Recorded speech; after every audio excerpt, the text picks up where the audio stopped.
ಮಾನ್ಯವಾದದ್ದು, ಶ್ರೇಷ್ಠವಾದದ್ದು, ಉತ್ತಮವಾದದ್ದು, ಬೆಳೆ ಉಳ್ಳದ್ದು ಯಾವುದೆಂಬುದಾಗಿ ಎಷ್ಟು ಕಲ್ತ್ಕೊಂಡಿದ್ದೇವೆ? 11 ಪಾಯಿಂಟ್ ಕಲ್ತ್ಕೊಂಡಿದ್ದೀವಲ್ವಾ? ಸೊ ಬರುವ ದಿನಗಳಲ್ಲಿ ನೀವು ಅದನ್ನ ಯಾವಾಗಲೂ ನೆನಪಲ್ಲಿ ಇಟ್ಕೊಳ್ರಿ. ಯಾವಾಗಾದ್ರೂ ಕೇಳಿದ್ರೆ ಅದನ್ನ ನೀವು ಏನ್ ಮಾಡ್ರಿ, ನೀವು ಸಭೆಯಲ್ಲಿ ನಿಂತು ಹೇಳಬೇಕು. ಅಲ್ಲವೇ?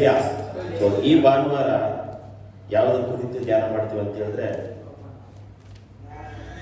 ನಾನು ಪ್ರಾರ್ಥನೆ ಮಾಡ್ತಾ ಇರುವಾಗ ಯಾವುದು ಇವತ್ತು ಪ್ರಶ್ನೆ ಹಾಕೊಂಡು ಬರ್ತಾ ಇದ್ದೆ. ಸೊ ಇವತ್ತು ನಮ್ಮ ಬೈಬಲಲ್ಲಿ ಎಷ್ಟೋ ಮಾರ್ಗಗಳಿವೆ, ಎಷ್ಟೋ ಮಾರ್ಗಗಳು, ಎಷ್ಟೋ ಸಂಗತಿಗಳು ಇದೆ. ಅದರಲ್ಲಿ ಇವತ್ತು ಈ 2 ವಾರ 2 ಮಾರ್ಗದ ಕುರಿತಾಗಿ ಧ್ಯಾನ ಮಾಡಕ್ಕೆ ಹೋಗೋಣ. ಬರ್ಕೊಳ್ರಿ. ಸತ್ಯದ ಮಾರ್ಗ, ಸುಳ್ಳಿನ ಮಾರ್ಗ. ನಮ್ಮ ಪ್ರಪಂಚದಲ್ಲಿ ಎಷ್ಟು 2 ವಿಧವಾದ ಮಾರ್ಗಗಳಿದೆ. ಒಂದು ಸತ್ಯದ ಮಾರ್ಗ, ಇನ್ನೊಂದು ಸುಳ್ಳಿನ ಮಾರ್ಗ. ಇವತ್ತು ಸುಳ್ಳಿನ ಮಾರ್ಗದ ಬಗ್ಗೆ ಧ್ಯಾನ ಮಾಡೋಕ್ಕೆ ಹೋಗೋಣ. ಬರುವ ವಾರಗಳಲ್ಲಿ ಸತ್ಯದ ಮಾರ್ಗವನ್ನ ತಿಳಿದುಕೊಳ್ಳೋಣ. ಸುಳ್ಳು ಎಲ್ಲಿಂದ ಪ್ರಾರಂಭವಾಯಿತು? ಸುಳ್ಳು ಯಾರು? ಮೂಲ ಪುರುಷ ಯಾರು? ಸುಳ್ಳಿನಿಂದ ಪರಿಣಾಮಗಳೇನು? ನಾನು ಹೇಳೋದೆಲ್ಲ ಬರ್ಕೊಳ್ರಿ. ಸುಳ್ಳು ಎಲ್ಲಿಂದ ಪ್ರಾರಂಭವಾಯಿತು? ಸುಳ್ಳಿನ ಮಾರ್ಗದಿಂದ ಪರಿಣಾಮಗಳೇನು ಎಂಬುದಾಗಿ ಇವತ್ತು ನಾವು ಧ್ಯಾನ ಮಾಡೋದಕ್ಕೆ ಹೋಗೋಣ. ಈಗ ಹೇಳ್ರಿ, ಸುಳ್ಳು ಎಲ್ಲಿಂದ ಪ್ರಾರಂಭವಾಯಿತು? ಪೇತ್ರನಿಂದ ಸುಳ್ಳು ಪ್ರಾರಂಭವಾಯಿತು. ಏನ್ ಹೇಳದ ಸುಳ್ಳು?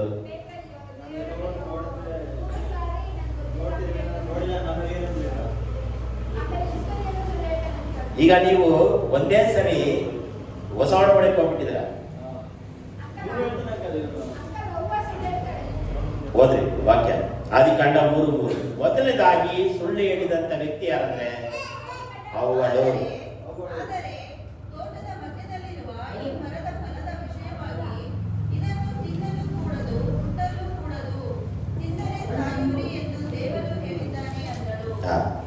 ಈ ಅವಳು ಏನ್ ಹೇಳಿದ್ರು? ದೇವರು ಹೇಳಿದ್ದೇನೆ ಹೇಳ್ತಾ ಇದ್ದಲ್ವಾ? ಅದ ಹೆಂಗ್ ಸುಳ್ಳು ಹೇಳೋದು ಸಾಧ್ಯ? ಏನ್ ಸುಳ್ಳು ಹೇಳಿರ್ಬೋದು? ಯಾರು ಕರೆಕ್ಟಾಗಿ ಹೇಳ್ತಾರೆ? ಅರ್ಥ ಆಗಿಲ್ಲ. ಇನ್ನೊಂದ್ಸರಿ ಹೋದು. ಆದರೆ ತೋಟದ ಮಧ್ಯದಲ್ಲಿರುವ ಈ ಮರದ ಫಲದ ವಿಷಯವಾಗಿ ಇದನ್ನು ತಿನ್ನಲು ಕೂಡದು, ಮುಟ್ಟಲು ಕೂಡದು, ತಿಂದರೆ ಸಾಯುವಿರಿ ಎಂದು ದೇವರು ಹೇಳಿದ್ದಾನೆ ಅಂದಳು. ದೇವರು ಏನ್ ಹೇಳಿದ? ಅದನ್ನೇ ಹೇಳಿದ.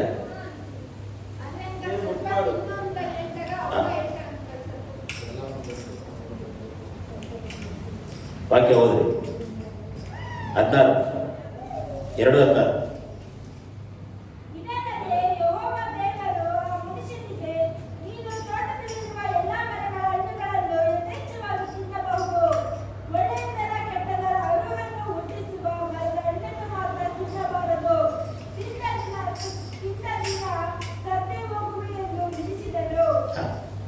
ಈಗ ಈ ಅವ್ವ ಸುಳ್ಳು ಹೇಳಿದ್ದೇನು?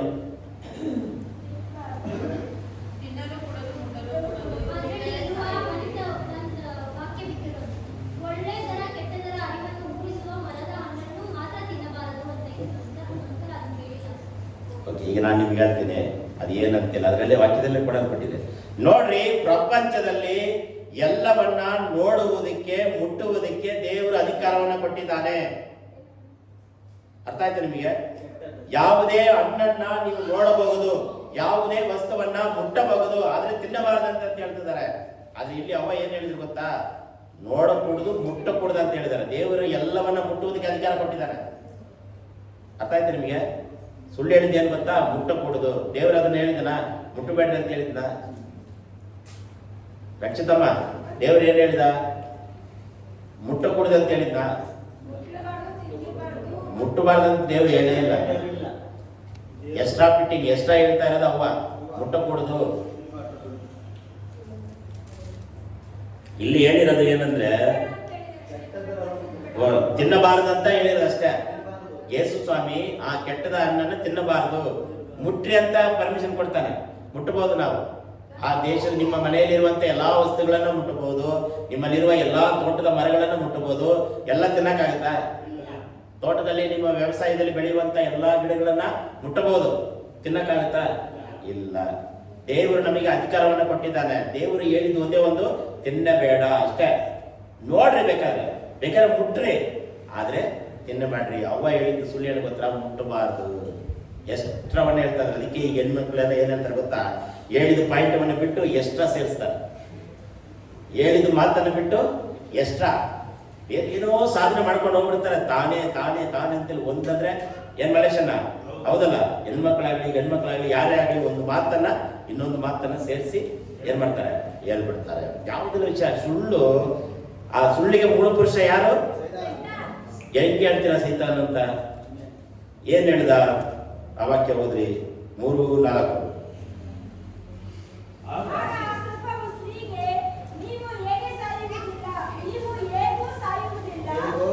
ಹಾ ನೋಡ್ರಿ, ಯೇಸು ಸ್ವಾಮಿ ಏನ್ ಹೇಳಿದ, ದೇವರು ತಿಂದ ದಿನ ಸತ್ತೋಗ್ತಿ ಎಂಬುದಾಗಿ ಹೇಳಿದ್ರು. ಆದ್ರೆ ಸೈತಾನನ್ ಬಂದು ನೀವು ಸಾಯೋದಿಲ್ಲ, ನಿಮಗೆ ತಿಳುವಳಿಕೆ ಬರ್ತದೆ, ನೀವು ಯಾರಂತ ನಿಮ್ಗೆ ಗೊತ್ತಾಗ್ತದೆ, ತಿನ್ರಿ, ನೋಡ್ರಿ, ಮುಟ್ರಿ. ಸೈತಾನ ಬಂದು ಏನ್ ಮಾಡ್ತಾನೆ? ಅದಕ್ಕೆ ಈ ಪ್ರಪಂಚದಲ್ಲಿ ನೀವು ಏನಾದ್ರೂ ಮಾಡ್ರಿ, ಜಗಳಕ್ಕಾದ್ರೂ ಹೋಗ್ರಿ, ಏನಾದ್ರೂ ಮಾಡ್ರಿ, ಎಲ್ಲಿಗಾದ್ರೂ ಹೋಗ್ರಿ, ನಿಮ್ಗೇನಿದೆ ಅಧಿಕಾರ ಇದೆ, ನೀವು ಏನ್ ಮಾಡೋದಿಲ್ಲ, ಸಾಯೋದಿಲ್ಲ ಎಂಬುದಾಗಿ ಸುಳ್ಳುಗಾರನು ನಮ್ಮ ಹೃದಯದಲ್ಲಿ ಬಂದು ಸುಳ್ಳು ಹೇಳ್ತಾ ಇರ್ತಾನೆ. ವಂಚನೆಯನ್ನ, ಸುಳ್ಳಿಗೆ ಮೂಲ ಪುರುಷ ಯಾರು? ಸೈತಾನ. ಅದಕ್ಕೆ ವಿಧೇಯರಾದವರು ಯಾರು? ಅವ್ವಳಿಂದ ನಾವು ಏನ್ ಮಾಡ್ತಾ ಇದ್ವಿ? ಸುಳ್ಳನ್ನ ಹೇಳ್ತಾ ಇದ್ವಿ. ಮೊದಲನೇದಾಗಿ ಸುಳ್ಳು ಹೇಳಿದವರು ಹೆಣ್ಮಗಳಾಗಿರುವಂತ ಅವ್ವಳು. ಎರಡನೇದಾಗಿ ಸೈತಾನ್ ಏನ್ ಮಾಡ್ತಾನೆ? ಸುಳ್ಳು ಹೇಳ್ತಾನೆ. ಅದಕ್ಕೆ ನಮ್ಮ ಕಿವಿಯಲ್ಲಿ ದೇವರಾತ್ಮ ಸೈತಾನಾತ್ಮ ಎರಡೂ ಹೇಳ್ತಾ ಇರ್ತಾನೆ, ಇದನ್ನ ಮಾಡಬೇಕು, ಇದನ್ನ ಮಾಡಬಾರ್ದು, ಇದು ಸತ್ಯ, ಇದು ನಿಜ ಎಂಬುದಾಗಿ ಹೇಳ್ತಾ ಇರ್ತಾನೆ. ಸುಳ್ಳಿನ ಮಾರ್ಗವನ್ನ ಹಿಂಬಾಲಕ್ಕೆ ಮಾಡಬಾರದು.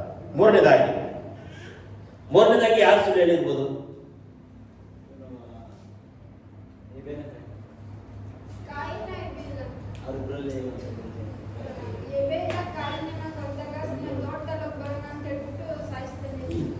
ಆದಿಕಾಂಡ 4:9.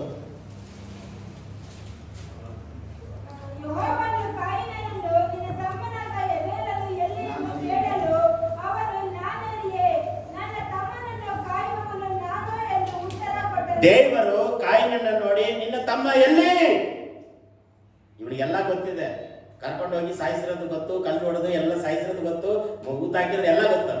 ಆದ್ರೆ ನಾನರಿಯೇ, ನನಗೆ ಗೊತ್ತಿಲ್ಲ. ತಮ್ಮನನ್ನ ಕಾಯುವುದಕ್ಕೆ ನಾನೇನು ವಾಚ್ಮ್ಯಾನ, ಕಾವಲುಗಾರನ? ಎಕ್ಸ್ಟ್ರಾ ಫಿಟ್ಟಿಂಗ್ ಬೇರೆ. ಯಾರು ಒಂದು ಹೇಳೋದಿಲ್ಲ, ನಿಜ ಹೇಳ್ಬೇಕಲ್ವಾ? ಸತ್ಯವಂತನು, ನಿಜವಂತನು, ನಂಬಿಕಸ್ತನು ಸ್ವಾಮಿ ಯೆಹೋವ ದೇವರೇ, ನನಗೆ ವಿರುದ್ಧವಾಗಿ ನನ್ನ ತಮ್ಮ ಎದ್ದ ಕಾರಣ ನಾನು ಸಾಯಿಸಿಬಿಟ್ಟೆ ಹೇಳ್ಬೇಕಿತ್ತಲ್ವಾ? ಹೇಳೋದಿಲ್ಲ. ಮತ್ತಾಯನ ಸುವಾರ್ತೆಯಲ್ಲಿ ಹೇಳ್ತಾ ಇದ್ದೇವೆ, ಹೌದಾದ್ರೆ ಹೌದು, ಇಲ್ಲವಾದ್ರೆ ಇಲ್ಲ, ಇಲ್ಲದಿದ್ರೆ ಸೈತಾನಿಗೆ ಬಂದಿದ್ದು. ನೀವ್ ಏನು ಮಾಡುತ್ತಿದ್ದೀರೋ, ನಾವು ಏನು ಕಳೀತಾ ಇದ್ದೀವೋ ನಿಜ ಸತ್ಯ ಅಂತ ಹೇಳ್ಬೇಕು. ಅದನ್ನ ಬಿಟ್ಟು ದೇವರಾನೆಗೂ ನಮ್ಮ ಅಪ್ಪನಾನೆಗೂ ನಮ್ಮ ಅಮ್ಮನಾನೆಗೂ ಆನೆ ಹೇಳ್ತಾರೆ. ಏನ್ ಹೇಳ್ತಾ? ನಾನರಿಯೇ, ನಾನೇನು ಕಾಯಕ್ಕೆ, ನಾನೇನು ವಾಚ್ಮ್ಯಾನಾ? ಇವತ್ತು ಕೇಳ. ಮೂರನೇ ಸುಳ್ಳು ಹೇಳಿದ ವ್ಯಕ್ತಿ ಯಾರು? ಕಾಯಿನನ. ನಿಜ ಹೇಳ್ಬೇಕಲ್ವಾ? ಸತ್ಯ ಹೇಳಕ್ಕೆ ಮನುಷ್ಯರಿಗೆ ಆಗ್ತಾ ಇಲ್ಲ. ಈ ಪ್ರಪಂಚದಲ್ಲಿ ಮನುಷ್ಯ ಕೂಡ ಸುಳ್ಳು ಹೇಳುವವರೆಲ್ಲ ಯಾರಿಗೆ ಸಮಾನ ಗೊತ್ತಾ? ಕಾಯಿನಿಗೆ ಸಂತಾನದವರು. ಎಕ್ಸ್ಟ್ರಾ ಫಿಟ್ಟಿಂಗ್ ಹೇಳೋದು. ಒಂದ್ ಹೇಳಕ್ ಹೋಗಿ ಈಗ ಯಾರಾದ್ರೂ ಸ್ಕೂಲ್ಗೆ ಕಾಲೇಜಿಗೆ ಕಟ್ಟಿ ಹೊಡಿಯೋದಾದ್ರೆ ಏನ್ ಹೇಳ್ತಾರೆ ಗೊತ್ತಾ? ಎರಡು ಹೇಳ್ತಾರೆ. ಅಜ್ಜಿಗೆ ಆರಾಮಿಲ್ಲ, ಅದಕ್ಕೆ ಆರಾಮಿಲ್ಲ, ನನಗೆ ಹೊಟ್ಟೆ ನೋವು ಬಂತು, ನನಗೆ ಜ್ವರ ಬಂತು ಎಲ್ಲ ಹೇಳ್ತೀವೇ ಹೇಳಲ್ವಾ? ಏನ್ ರಕ್ಷಿತಲ್ಲ? ಕಾಲೇಜ್ ಹುಡುಗರೆಲ್ಲ ಸತ್ಯ ಹೇಳ್ತಾರ? ನಿಜ ಹೇಳ್ತಾರೆ? ಗ್ಯಾರಂಟಿ ಇದೆಯಾ? ಸುಳ್ಳು ಹೇಳ್ತಾರಲ್ವಾ? ನನಗೆ ಗೊತ್ತಿಲ್ಲ. ಗೊತ್ತಿರುತ್ತೆ. ಏನಮ್ಮ ನಿಮ್ಮ ಮನೆ ಪಕ್ಕದವ್ರು ಬಂದಿಲ್ಲ, ಯಾಕೆ ನಿಮ್ಮ ಫ್ರೆಂಡ್ಸ್ ಬಂದಿಲ್ಲ ಅಂತ ಕೇಳಿದ್ರೆ ಗೊತ್ತಿಲ್ಲ ಮೇಡಮ್. ಗೊತ್ತಿರುತ್ತೆ. ಗೊತ್ತಿಲ್ಲ ಮೇಡಮ್ ಮಾರೇ, ಏನು ಪ್ರಾಬ್ಲಮ್ ಇರ್ಬೋದು. ಸಿನಿಮಾಗೆ ಹೋಗಿರ್ತಾರೋ, ಇಲ್ಲ ಮದುವೆಗೆ ಹೋಗಿರ್ತಾರೋ, ಎಲ್ಲೋ ನಾಟಕ ಮಾಡಕ್ ಹೋಗಿರ್ತಾರೋ, ಎಲ್ಲೋ ಹೋಗಿರ್ತಾರೆ. ಏನ್ ಹೇಳ್ತಾರೆ? ಸುಳ್ಳು ಹೇಳ್ತಾರೆ. ಇರೋ ಸತ್ಯವನ್ನ ಹೇಳೋದಿಲ್ಲ, ಇದ್ದದ್ದನ್ನ ಇದ್ದ ಹಾಗೆ ಹೇಳೋದಿಲ್ಲ. ಯಾರು ಇಲ್ಲ ಬೈಬಲಲ್ಲಿ ಸುಳ್ಳಿನ ಮಾರ್ಗವನ್ನ ಹಿಂಬಾಲನೆ ಮಾಡುವವರು ಇದ್ದಾರೆ. ನಾವು ಆ ಮಾರ್ಗವನ್ನು ಬಿಟ್ಟು ದೂರ ಇರುವುದಕ್ಕಾಗೇ ಇವತ್ತು ವಾಕ್ಯ ಧ್ಯಾನ. ನಾವು ಸುಳ್ಳು ಹೇಳಬೇಕಂತ ವಾಕ್ಯ ಧ್ಯಾನ ಅಲ್ಲ, ಅವರಿಗಿಂತ ನಾವು ಶ್ರೇಷ್ಠರಾಗಿರ್ಬೇಕು. ಅದಕ್ಕೆ ನಾವು ವಾಕ್ಯ ಧ್ಯಾನವನ್ನು ಮಾಡ್ತೇವೆ. ಒಂದನೇದಾಗಿ ಅವ್ವ ಸುಳ್ಳು ಹೇಳಿದ್ರು, ಎರಡನೇದಾಗಿ ಸೈತಾನ್ ಸುಳ್ಳು ಹೇಳ್ದ, ಮೂರನೇದಾಗಿ ಕಾಯಿನನ್ನು ಸುಳ್ಳು ಹೇಳ್ದ, ನಾಲ್ಕನೇದಾಗಿ ಯಾರು? ವಾಕ್ಯ ಓದ್ತೀರ ಇಲ್ಲ ನೀವು ಮನೆಗೆ ಹೋಗಿ?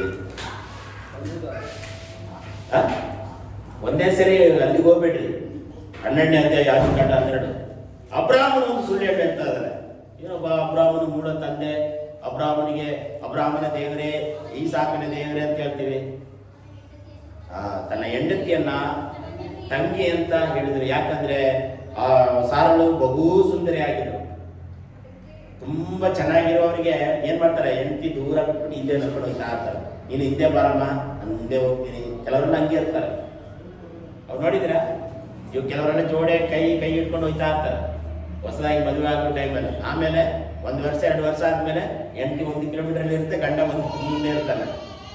ಪ್ರಾರಂಭದಲ್ಲಿ ಅಂತ ಜೋಡಿ ಹೋಗ್ತಿರ್ತಾರೆ, ಹೋಗ್ತಾ ದೂರ ಇರ್ತಾರೆ. ಅಬ್ರಾಹ್ಮಣ ಏನ್ ಮಾಡಿದ ಅಂದ್ರೆ ಸುಳ್ಳು ಹೇಳಿದ. ಅವನು ಹೇಳಿದ ಸುಳ್ಳ ನಿಜಾನ?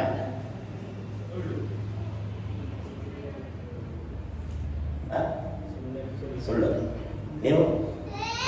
ನೀವು ಸುಳ್ಳ ಹೇಳಿದ್ದು? 12ನೇ ಅಧ್ಯಾಯ 3ನೇ ವಚನ.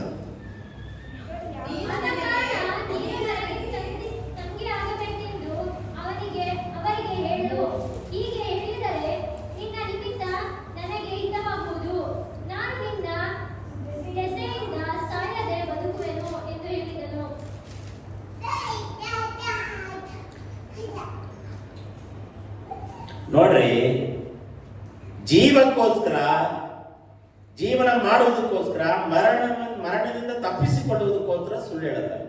ಎಷ್ಟು ಜನ ಸುಳ್ಳು ಹೇಳ್ತಾರೆ ಪ್ರಪಂಚದಲ್ಲಿ? ಸುಳ್ಳು ಹೇಳ್ತಾರೆ ಹೇಳಲ್ಲ? ಸುಳ್ಳು ಹೇಳುವವ್ರನ್ನ ನೀವು ನೋಡೇ ಇಲ್ವಾ? ಸುಳ್ಳು ಹೇಳುವವ್ರನ್ನ ಕಿವಿಯಿಂದ ಕೇಳೇ ಇಲ್ವಾ? ಗಂಗಮ್ಮವರೇ, ಸುಳ್ಳು ಹೇಳುವವ್ರನ್ನ ನೋಡೇ ಇಲ್ಲಲ್ಲ? ನೋಡಿದಿರಲ್ಲ? ಎಷ್ಟು ಸುಳ್ಳು ಹೇಳ್ತಾರೆ ನೋಡಿಲ್ವಾ? ಪ್ರಪಂಚದಲ್ಲಿ ಎಲ್ಲ ಸತ್ಯವನ್ನೇ ನೋಡ್ತಾ ಇದಾರ? ಸುಳ್ಳು ಹೇಳ್ತಾರಲ್ವಾ? ಜೀವನಕ್ಕೋಸ್ಕರ, ಸಾವಿಂದ ತಪ್ಪಿಸಿಕೊಳ್ಳೋದಕ್ಕೋಸ್ಕರ ಎಷ್ಟು ಜನ ಸುಳ್ಳು ಹೇಳ್ತಾರೆ. ಪೊಲೀಸರು ಬಂದು ಕೂಡಲೇ ಏನ್ ಮಾಡ್ತಾರೆ? ಟ್ರಾಫಿಕ್ ಪೊಲೀಸ್ನವ್ರು ಹಿಡಿದು ಕೂಡಲೇ ಏನ್ ಮಾಡ್ತಾರೆ? ಸುಳ್ಳು, ಏನೋ ಒಂದು ಸುಳ್ಳು ಹೇಳ್ತಾರೆ. ನಮ್ಗೆ ಆರಾಮಿಲ್ಲ, ಅವ್ರಿಗೆ ಆರಾಮಿಲ್ಲ, ಇವ್ರಿಗೆ ಆರಾಮಿಲ್ಲ, ಪೇಷಂಟ್ ಇಲ್ಲೇ ಪಕ್ಕದ ಮನೆಗೆ ಅಲ್ಲೇ ಇಲ್ಲೇ ಅಂತ ಏನ್ ಮಾಡ್ತಾರೆ? ಸುಳ್ಳು ಹೇಳಿ ಹೋಗ್ತಾರೆ. ತನ್ನ ಜೀವಕ್ಕೋಸ್ಕರ ಅಬ್ರಾಹ್ಮನು ಸುಳ್ಳು ಹೇಳಿದ. ಅದರಲ್ಲಿ ಕೂಡ ಅವನು ಏನ್ ಮಾಡಿದ ಅಂದ್ರೆ, ಸುಳ್ಳು ಹೇಳಿದ ನಿಜ, ಆದ್ರೆ ನಿಜವಾಗ್ಲೂ ತಂಗಿನೇ ಅಲ್ಲ.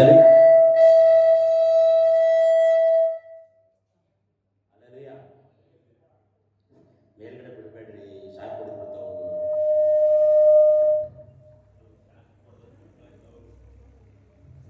ಅಲ್ಲಯ್ಯ, ಅವನು ಹೇಳಿದ್ದು ಸುಳ್ಳೇ ಇರಬಹುದು, ಆದ್ರೆ ಸತ್ಯ. ಅವನ ತಂಗಿನೇ ಮದುವೆ ಆಗಿದ, ಅದು ವ್ಯಾಖ್ಯಾನ, ಅದು ಬೈಬಲ್ನ ಒಂದು ಸತ್ಯ. ಅವನು ಸುಳ್ಳು ಹೇಳಿದ್ರು ಕೂಡ ಅವನು ಏನಾಗ್ದ, ಅವನು ಆ ಬರೋವನ ಐಗುಪ್ತ ದೇಶದಲ್ಲಿ ಜೀವಕ್ಕೋಸ್ಕರ ಏನ್ ಮಾಡಿದ ಅಂತ ಹೇಳಿದ್ರೆ ಸುಳ್ಳು ಹೇಳಿದ ನಿಜ. ಆದ್ರೆ Hallelujah. Praise the Lord. ಅವನು ನಿಜಾನೇ ಹೇಳಿದಾನೆ. ಅವನು ಸುಳ್ಳು ಹೇಳಿದಾನೆ, ಜೀವಕ್ಕೋಸ್ಕರ ಸುಳ್ಳು ಹೇಳುವುದನ್ನ ನಾವು ನೋಡ್ತಾ ಇದ್ದೀವಿ. ಮತ್ತೆ ಯಾರು ಸುಳ್ಳು ಹೇಳಿದ್ರು? ಸುಳ್ಳು ಹೇಳುವುದರಿಂದ ಪರಿಣಾಮಗಳೇನು? ಆದಿಕಾಂಡ 21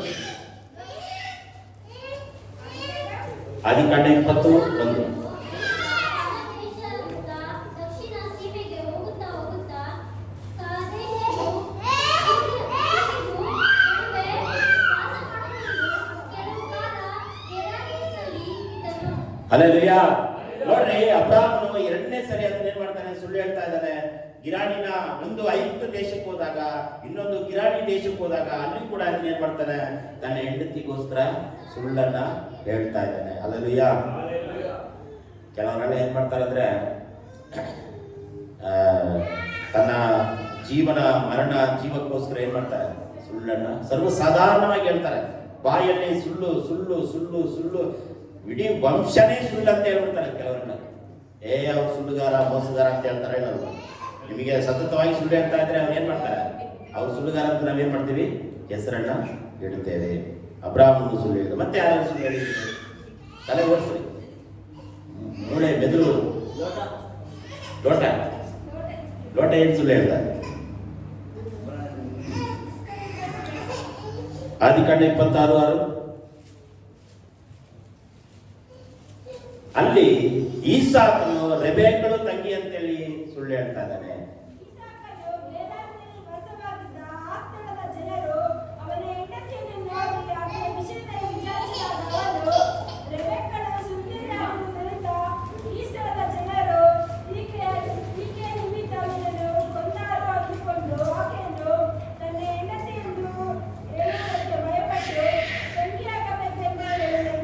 ನೋಡ್ರಿ, ಪ್ರಪಂಚ ಹೆಂಡತಿ ಚೆನ್ನಾಗಿದ್ರು ಸುಳ್ಳು ಹೇಳ್ತಾರೆ, ಚೆನ್ನಾಗಿಲ್ಲ ಅಂದ್ರೂ ಸುಳ್ಳು ಹೇಳ್ತಾರೆ.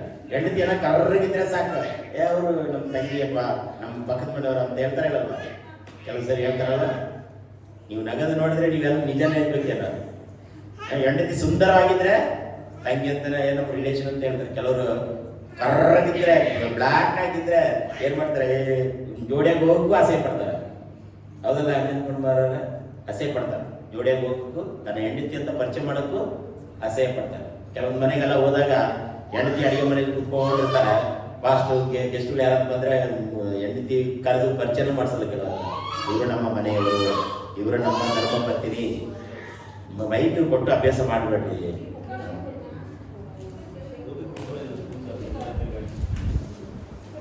ಜೈ ಸರ್, ಸೈಲೆಂಟ್ ಆಗಿ ಕುತ್ಕೋಬೇಕು, ಮೌನವಾಗಿ ಸೈಲೆಂಟ್ ಆಗಿರು. ಓಕೆ,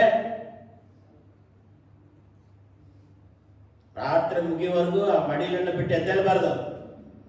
ಅಲ್ಲದೆಯ ನೋಡ್ರಿ, ತನ್ನ ಮನೆಯವರನ್ನ ಪರಿಚಯ ಮಾಡೋದಕ್ಕೂ ಆಸೆ ಪಡ್ತಾರೆ.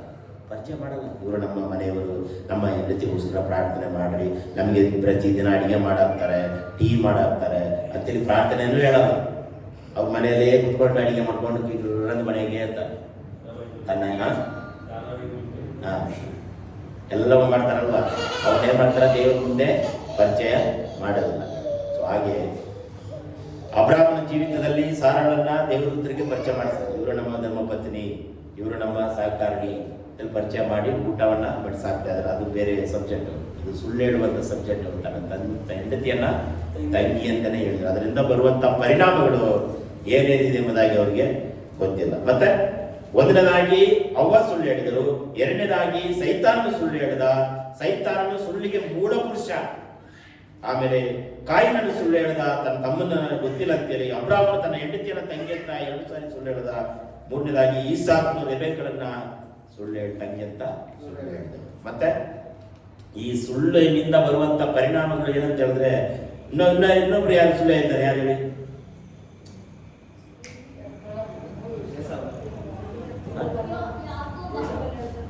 Very good. ಯಾಕೋಬನು ತನ್ನ ತಂದೆ ಹತ್ರ ಹೋಗ್ಬಿಟ್ಟು ಚಿಕನ್, ಮಟನ್, ಬಿರಿಯಾನಿ ಎಲ್ಲ ಮಾಡ್ಕೊಂಡು ತನ್ನ ತಂದೆ ಹತ್ರ ಹೋಗ್ತಾನೆ. ಅಪ್ಪ ಎಂಬುದಾಗಿ ಹೇಳ್ತಾನೆ. ಬಾ ಮಗನೇ, ನೀನು ದೊಡ್ಡವನ? ಹೌದು, ನಾನು ದೊಡ್ಡವನೇ ಅಂತ ಸುಳ್ಳು ಹೇಳ್ತಾನೆ. ಆಶೀರ್ವಾದಕ್ಕೋಸ್ಕರ, ಆಸ್ತಿಗೋಸ್ಕರ, ಅಂತಸ್ತಿಗೋಸ್ಕರ, ವರಮಾನಕ್ಕೋಸ್ಕರ ಈ ಪ್ರಪಂಚದಲ್ಲಿ ಎಷ್ಟೋ ಜನ ಸುಳ್ಳು ಹೇಳ್ತಾ ಇದ್ದಾರೆ. ಆಸ್ತಿ ಇದ್ರೂ ಕೂಡ ಆಸ್ತಿ ಇಲ್ಲ, ವರಮಾನ ಇಲ್ಲ, ಸೊತ್ತು ಇಲ್ಲ, ಮನೆ ಇಲ್ಲ ಅಂತೇಳಿ ಗೌರ್ಮೆಂಟ್ಗೆ ಅರ್ಜಿ ಹಾಕಿ ಎಷ್ಟು ಮನೆಗಳು ಕಟ್ಕೊಂಡಿದ್ದಾರೆ ಗೊತ್ತಾ? ಸ್ವಂತ ಹೆಸರಿನಲ್ಲಿ ಒಂದು ಮನೆ ಇರುತ್ತೆ, ಗೌರ್ಮೆಂಟ್ ಹೆಸರಿನಲ್ಲಿ ಒಂದು ಮನೆ ಇರುತ್ತೆ. ಆಶ್ರಯ ಯೋಜನೆ ಅಂತ ಮಾಡಿರ್ತಾರೆ. 2 ಮನೆ ಇಟ್ಕೊಂಡಿರ್ತಾರೆ. ಇಲ್ಲಿ ಇವನು ಕೂಡ ಏಸಾವನು ಏನ್ ಮಾಡ್ದ? ಯಾಕೋಬನು ಅಣ್ಣನಿಗೆ ಬರಬೇಕಾದ ಆಶೀರ್ವಾದವನ್ನ ಕಳ್ಳತನದಿಂದ ಸುಳ್ಳು ಹೇಳಿ ಪಡೆದುಕೊಳ್ತಾನೆ. ನಾನು ನಿನ್ನ ದೊಡ್ಡ ಮಗನೇ. ವಾಯ್ಸ್ ಏನೋ ಸಣ್ಣ ಮಗನ ತರ ಇದೆ, ಆದ್ರೆ ಬಟ್ಟೆ ನೋಡಿದ್ರೆ ದೊಡ್ಡವನಂತ ಹೇಳ್ತಿದ್ದಾರೆ. ಸೊ ಹಾಗೆ ಸುಳ್ಳು ಹೇಳಿ ಆಶೀರ್ವಾದವನ್ನು ಪಡ್ಕೊಳ್ತಾರೆ, ಸುಳ್ಳು ಹೇಳಿ ಸಂಪಾದನೆ ಮಾಡ್ತಾರೆ, ಸುಳ್ಳು ಹೇಳಿ ವರಮಾನ, ಸುಳ್ಳು ಹೇಳಿ ಬಿಲ್ಡಿಂಗ್ ಕಟ್ತಾರೆ, ಸುಳ್ಳು ಹೇಳಿ ಕಾರ್ ತಗೊಂತಾರೆ. ಸುಳ್ಳು ಸುಳ್ಳು ಸುಳ್ಳು ಸುಳ್ಳು. ಅದಕ್ಕೆ ಪ್ರಪಂಚ ಫುಲ್ಲ ಸುಳ್ಳಿನಿಂದನೇ ಜೀವನ ನಡೀತಾ ಇದೆ. ಯಾರೋ ಒಬ್ರಿಬ್ರು ಸತ್ಯವಂತರಾಗಿದ್ದಾರೆ, ಬೆರಳಿಗೆ ಅಷ್ಟೇ ಸತ್ಯವಂತರು. ಎಲ್ಲರೂ ನೀತಿವಂತರು, ಎಲ್ಲರೂ ಸತ್ಯವಂತರು ಅಂತ ಹೇಳಕ್ಕಾಗತ್ತಾ? ಎಲ್ಲರೂ ಬೆರಳಿಗೆ ಅಷ್ಟೇ. ಸುಳ್ಳಿನಿಂದ ಇದಕ್ಕೆ ಒಂದು ಹಾಡು ಇದೆ, ಅದು ಆಮೇಲೆ ಹಾಡಾಡ್ತೀನಿ. ಸುಳ್ಳು ಹೇಳಿ ಅವರಿಂದ ತನ್ನ ಆಸ್ತಿಯನ್ನ ಏನ್ ಮಾಡ್ದ? ಪಡೆದುಕೊಳ್ಳುತ್ತಾನೆ. ಮತ್ತೆ ಇನ್ನೊಬ್ರು ಯಾರು ಸುಳ್ಳು ಹೇಳಿರ್ಬೋದು? ಒಂದೇ ಹೊಸಪೇಟೆಗೆ ಹೋಗ್ಬೇಡಿ, ನೀವು ಇಲ್ಲೇ ಬೇತಲಿಗೆ ಬನ್ನಿ. ಮತ್ತೆ ನೀವು ಹೊಸ ಒಡಂಬಡಿಕೆ ಹೋಗ್ಬೇಡಿ. ನೀವು ಹೇಳೋದಲ್ಲ ಹೊಸ ಒಡಂಬಡಿಕೆಯಲ್ಲಿ ಅಂತ, ಹಳೆ ಒಡಂಬಡಿಕೆ ಬರ್ತಾ ಇಲ್ಲ. ಹಳೆ ಒಡಂಬಡಿಕೆಯಲ್ಲಿ ಸುಳ್ಳು ಹೇಳಿ ಶಾಪ ಹೊಂದಿದ್ರು ಬಹಳ ಜನ ಇದ್ದಾರೆ. ನೀವು ಹೇಳ್ಬೋದು, ನಾವು ಸುಳ್ಳು ಹೇಳಿದ್ರೆ ನಮ್ಮ ದೇವರು ಕಾಪಾಡ್ತಾರೆ ಅಂತೇಳಿ. ಹೊಸ ಒಡಂಬಡಿಕೆಯಲ್ಲೂ ಶಾಪ ಇದೆ, ಹಳೆ ಒಡಂಬಡಿಕೆಯಲ್ಲೂ ಶಾಪ ಇದೆ. ಈಗ ನಾನು ಬೈಬಲ್ ಮುಚ್ಚಿಬಿಟ್ಟೆ. ನಾನು ಏನು ಬರೆಯಲ್ಲ. ಈಗ ನಿಮ್ಮ ಮುಂದೆ ಧ್ಯಾನ ಮಾಡ್ತಾ ಇದ್ದೇನೆ. ಯಾರ್ಯಾರಿದ್ದಾರೆ ಹೇಳಿ? ಕ್ರಮವಾಗಿ. ಯೋಸೇಫನ ಜೀವನದಲ್ಲಿ ಅಣ್ಣ ತಮ್ಮಂದರು ಸುಳ್ಳು ಹೇಳಿದರು. ಯೋಸೇಫನನ್ನ ಆತನ ಏನ್ ಮಾಡಿದ್ರು, ಗುಂಡಿ ಒಳಗಡೆ ಬಿಸಾಕ್ಬಿಟ್ರು. ಅವನಿಗೊಂದು ದರ್ಶನ ಬರ್ತದೆ. ಆ ದರ್ಶನದಿಂದ ಅಣ್ಣ ತಮ್ಮಂದ್ರೆ ಏನ್ ಮಾಡ್ತಾರೆ, ಗುಂಡಿಯನ್ನ ತೋಡಿ ಅದ್ರೊಳಗೆ ಹಾಕ್ಬಿಡ್ತಾರೆ. ಅವಾಗ ತಂದೆ ಹತ್ರ ಬರ್ತಾರೆ, ತಂದೆಯೇ ಒಂದು ಕರಡಿ ಬಂದು ತಿಂದು ಹೋಗ್ಬಿಡ್ತು, ಹುಳಿ ಬಂದು ತಿಂದುಕೊಂಡು ಹೋಗ್ಬಿಡ್ತು, ಅದೇ ಇದು ಬಟ್ಟೆ. ಸುಳ್ಳು ಹೇಳ್ತಾ ಇದಾರೆ. ನಿಜ ಹೇಳ್ಬೇಕು, ಮಾರ್ಬಿಟ್ಟೆ ಅಂತೇಳಿ. ನನ್ನ ತಮ್ಮ ನಮ್ಮ ಮೇಲೆ ಅಧಿಕಾರ ಮಾಡ್ಬೇಕಾ? ಅದನ್ನೇ ನಾನು ಏನ್ ಮಾಡ್ತೀವಿ, ಇಸ್ಮಾಯಿಲ್ ಜನರಿಗೆ ಮಾರಾಟ ಮಾಡಿದ್ರು ಅಂತ ನಿಜ ಹೇಳ್ಬೇಕು. ಸತ್ಯ ಹರಿಶ್ಚಂದ್ರ, ಕೆಲವರು ಹೇಳುತ್ತಾ ಹರಿಶ್ಚಂದ್ರ ಅಂತ ಹೆಸರಿಟ್ಟಿರ್ತಾರೆ, ಬಾಯಿ ಬಿಟ್ರೆ ಬರೀ ಸುಳ್ಳೆ.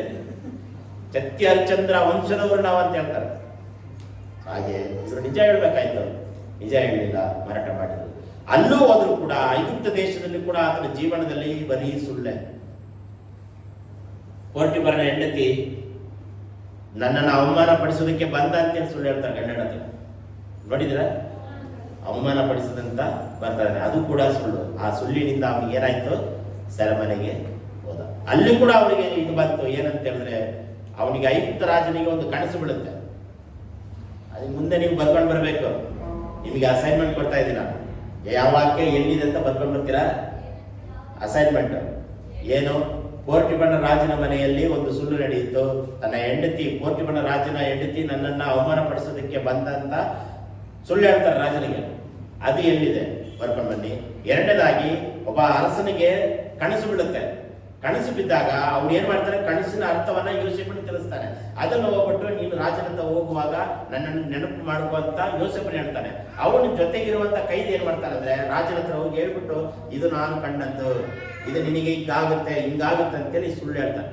ಅಂದ್ರೆ ಬೇರೊಬ್ಬರ ಕನಸಿನ ಅರ್ಥವನ್ನ ತಾನು ಹೇಳ್ತಾ ಇದ್ದಾನೆ. ಅರ್ಥ ಆಯ್ತು ನಿಮಗೆ? ಕಾಪಿ ಹೊಡಿತಾರಲ್ವಾ, ಇವರು ಬರೆದಿರುವಂತ ಎಕ್ಸಾಮ್ ಅನ್ನ ಬೇರೆಯವರು ಬರೀತಾರೆ, ಕಾಪಿ ಚೀಟಿ ಹೊಡಿತಾ ಇದ್ದಾರೆ.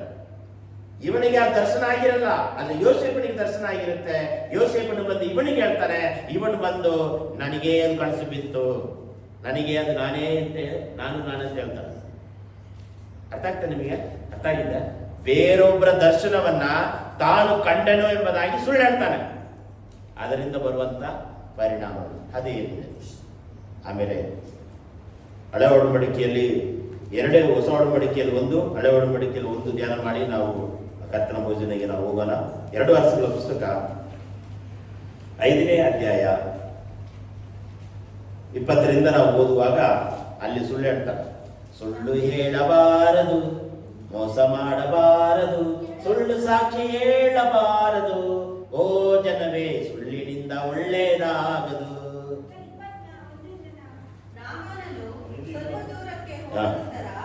ದೇವರ ಮನುಷ್ಯನಾದ ಎಲೀಷನ ಸೇವಕ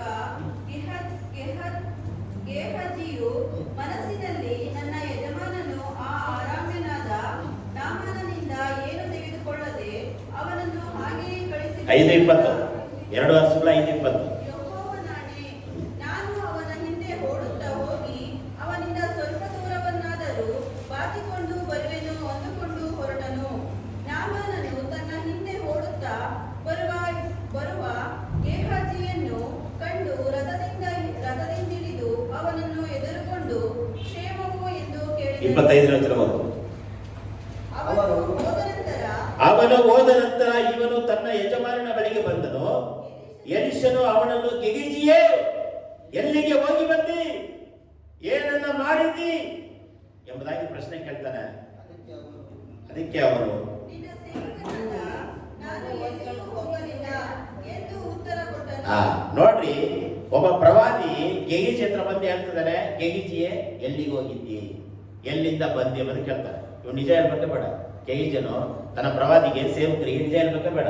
ಏನ್ ಮಂಜವ್ರೆ, ಏನ್ ರಾಕೇಶ್ ಅವರೇ, ಮಲೇಶನ ಹೇಳ್ಬೇಕೆ ಬೇಡ? ಅದಕ್ಕೆ ಏನಂತಾರೆ, ನಾನು ಎಲ್ಲೂ ಹೋಗಿಲ್ಲ, ಇಲ್ಲೇ ಇದ್ದೀನಿ. ಆವಾಗ ಪ್ರವಾದಿ ಹೇಳ್ತಿದ್ದಾನೆ ಏನಂತ, 26ನೇ ವಚನ. ಆಗ ಎಲೀಷನು ಅವನಿಗೆ, ಒಬ್ಬನು ರಥದಿಂದಿಳಿದು ಬಂದು ನಿನ್ನನ್ನು ಎದುರುಗೊಂಡದ್ದು ನನ್ನ ಜ್ಞಾನ ದೃಷ್ಟಿಗೆ ಕಾಣಿಸಲಿಲ್ಲವೆಂದು ನೆನೆಸುತ್ತೀಯೋ? ದ್ರವ್ಯ ಬಟ್ಟೆಗಳು, ಎಣ್ಣೆವೆಲ್ಲ ತೋಟಗಳು, ದ್ರಾಕ್ಷಿ ತೋಟಗಳು, ಕುರಿ ದನಗಳು, ದಾಸಿ ಈ ಜನವು ಇವುಗಳನ್ನು ಸಂಪಾದಿಸುವುದಕ್ಕೆ ಇದು ಸಮಯವೋ? ನಾಮಾನನ ಕಷ್ಟವಲ್ಲ, ಕುಷ್ಠವು ನಾಮಾನನ ಕುಷ್ಠವು ನಿನ್ನನ್ನು ನಿನ್ನ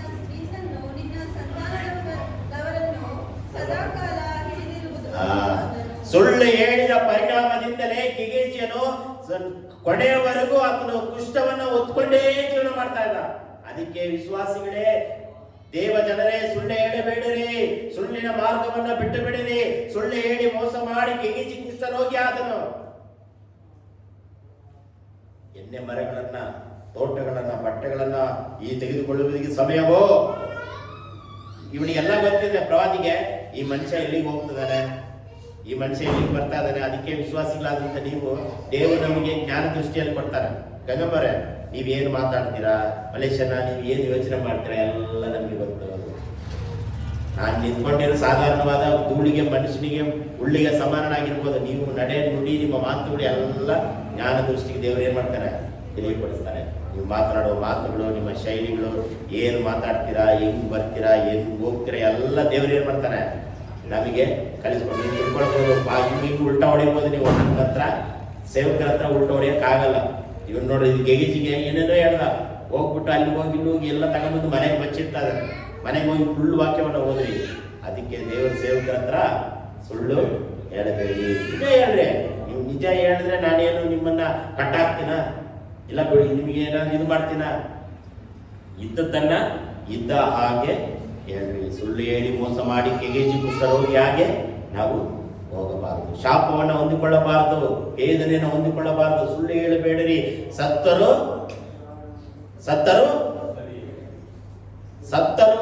ಸತ್ಯವಂತನಾಗಿ ಸಾಯಬೇಕು, ಬದುಕಿದರು ಸತ್ಯವಂತನಾಗಿ ಬದುಕಬೇಕು.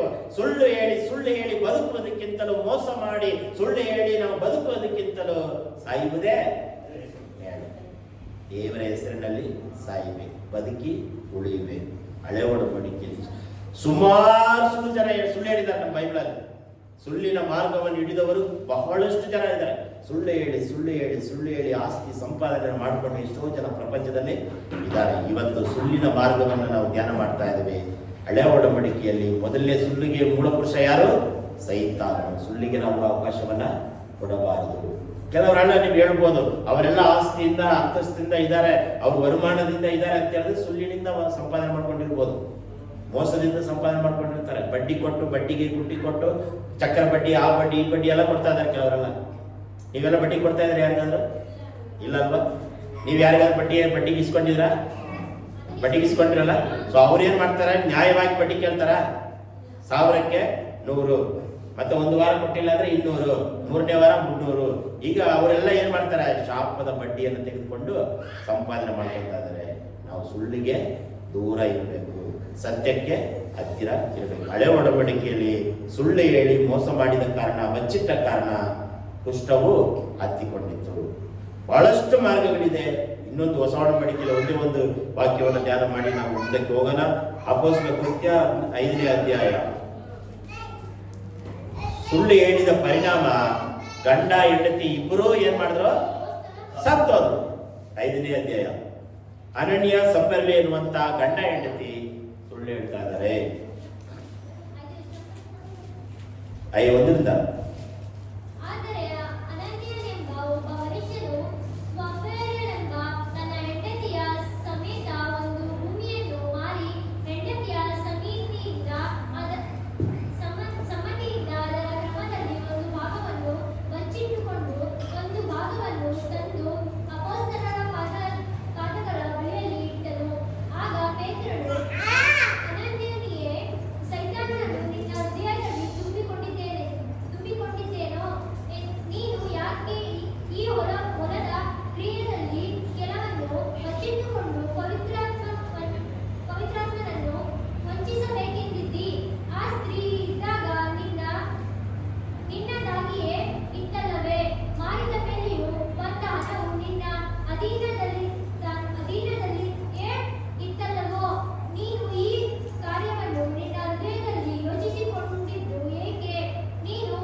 ನೋಡ್ರಿ, ನಾವು ಮಾತನಾಡುವ ಒಂದೊಂದು ಮಾತುಗಳು, ಸುಳ್ಳುಗಳು ಮನುಷ್ಯನಿಗಲ್ಲ, ದೇವರ ಸೇವಕರಿಗಲ್ಲ, ಪರಿಶುದ್ಧಾತ್ಮನಿಗೆ ಸುಳ್ಳು ಹೇಳ್ತಾ ಇದ್ದೇವೆ.